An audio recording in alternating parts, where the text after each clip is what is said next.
Hello everybody, welcome back to my YouTube channel. So guys, in this video I'm gonna be showing you how to screenshot on Snapchat without them knowing.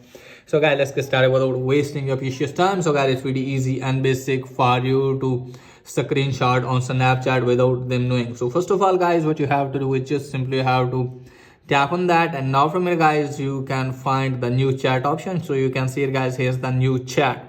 So first of all guys, what you have to do is just simply have to turn off your Wi-Fi, and then you have to turn on aeroplane mode, and just simply have to open the Snapchat and just simply have to take the screenshot of that Snapchat.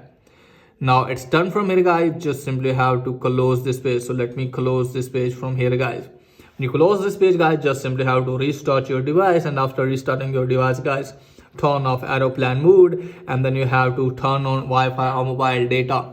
Now after that guys, what you have to do is just simply have to go to the Snapchat again. So tap on that, and now you can see here is showing new snaps and chats as well. Okay guys, I have already opened, but still it's showing here. So that's pretty much for today's video. If the video is helpful, please like and subscribe my channel. Thanks for watching.